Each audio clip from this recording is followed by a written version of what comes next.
มุมบ้านลานสวน EP นี้ก็นำเสนอสาระความรู้ว่าในสูตรปุ๋ยเคมีพื้นฐานที่มือใหม่ควรทำความเข้าใจก่อนตัดสินใจเลือกใช้ให้เหมาะกับต้นไม้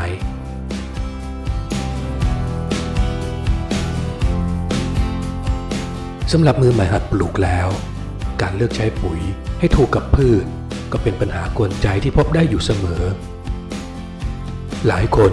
เริ่มจากการลองผิดลองถูกทำให้เสียทั้งเวลาและค่าใช้จ่ายไปโดยไม่ได้ผลลัพธ์อย่างที่ตั้งใจ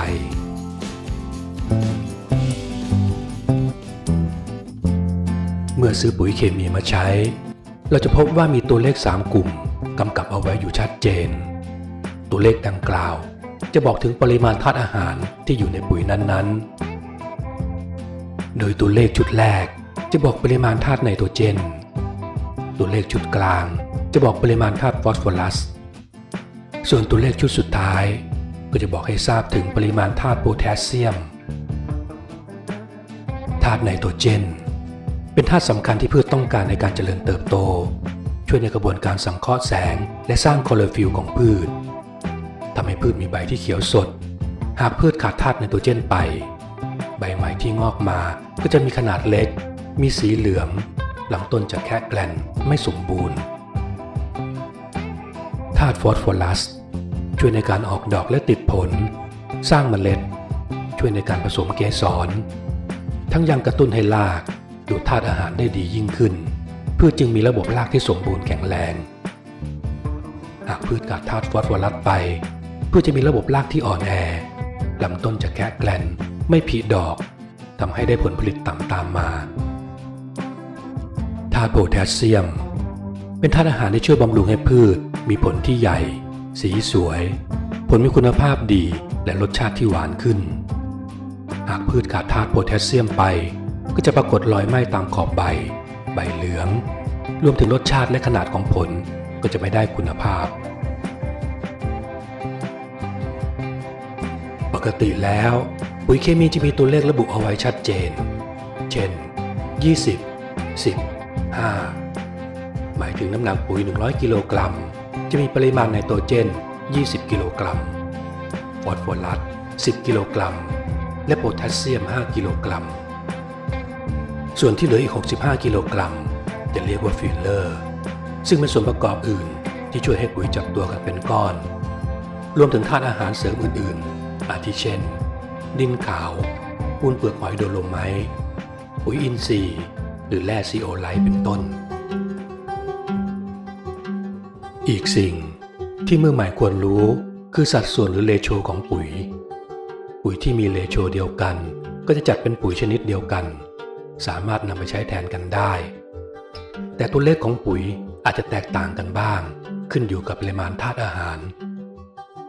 เราสามารถถอดเรโชปุ๋ยง่ายๆโดยการนำตัวเลขที่มีค่าน้อยที่สุดในสูตรนั้นๆไปหารกับตัวเลขที่เหลือก็จะได้ออกมาเป็นสัดส่วนอาทิเช่นปุ๋ยสูตร16 8ก็ให้นำเอา8ไปหารกับ16ก็จะได้เรโชออกมาเป็น2 ต่อ 2 ต่อ 1หรือปุ๋ยสูตร20 10 5ก็ให้ใช้5หารก็จะได้เรโชออกมาเป็น4 ต่อ 2 ต่อ 1นั่นเองทั้งนี้ก็อาจมีปุ๋ยบางสูตรที่เมื่อนำไปหารกันแล้วจะได้ตัวเลขเป็นเศษ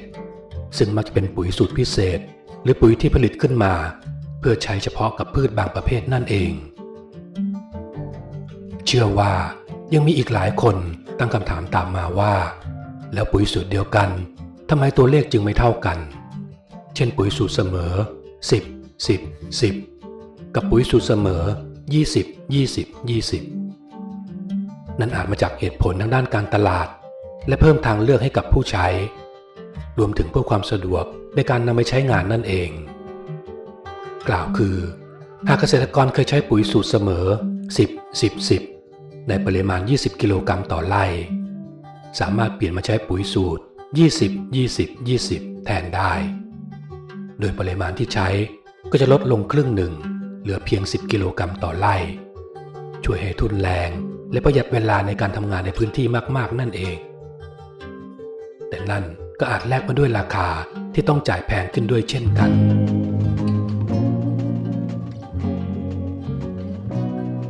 ปัจจุบันปุ๋ยเคมีที่พบในท้องตลาดแบ่งคร่าวๆออกเป็นแม่ปุ๋ยหรือปุ๋ยเดี่ยวคือปุ๋ยเคมีที่มีธาตุอาหารเพียงธาตุเดียวเช่นปุ๋ยยูเรีย 4600 หรือปุ๋ยโพแทสเซียมซัลเฟต สูตร 0050 เป็นต้นปุ๋ยสูตรรองพื้นคือปุ๋ยสูตรต่ำที่มีธาตุอาหารครบทั้ง3ธาตุนิยมใช้เพื่อเพิ่มเติมธาตุอาหารในช่วงแรกของการปลูกเช่นปุ๋ยสูตร 1688 1845 หรือ 1888 เป็นต้นปุ๋ยสูตรเร่งต้นเร่งใบคือสูตรปุ๋ยที่มีค่าตัวเลขหน้าหรือค่าไนโตรเจนสูงเหมาะที่จะนำมาใช้เร่งการเจริญเติบโตของพืชเช่นปุ๋ยสูตร 30 00 27 55 22 44 และ 20 15 เป็นต้นปุ๋ยสูตรเร่งดอกคือปุ๋ยที่มีค่าตัวเลขกลางหรือธาตุฟอสฟอรัสและค่าตัวเลขท้ายหรือโพแทสเซียมสูงสูตรนี้เหมาะนำมาใช้เพื่อบำรุงดอกและเตรียมบำรุงผลเช่นปุ๋ยสูตร 8 24 24 เป็นต้นปุ๋ยสูตรบำรุงผลคือปุ๋ยที่มีค่าตัวเลขท้ายหรือโพแทสเซียมสูงกว่าอีก2ค่าเหมาะจะนำมาใช้เพิ่มน้ำหนักและขยายขนาดของผลช่วยให้ผลมีรสชาติที่ดีขึ้นเช่นปุ๋ยสูตร 15 10 30 15 5 20 และ 15 5 25 เป็นต้นปุ๋ยสูตรเสมอคือปุ๋ยใช้บำรุงพืชโดยรวมไม่เน้นส่วนใดส่วนหนึ่งเป็นพิเศษ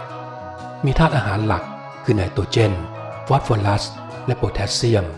ในสัดส่วนที่เท่าๆกันจะเป็นสูตรพื้นฐานที่เกษตรกรนิยมนำมาใช้และสามารถใช้ได้ผลดีกับพืชทุกชนิดทั้งยังนิยมนำมาใช้บำรุงไม้ผลหลังการเก็บเกี่ยวรวมถึงพืชผักสวนครัวที่กินผลเช่นพริกมะเขือและมะนาวเป็นต้น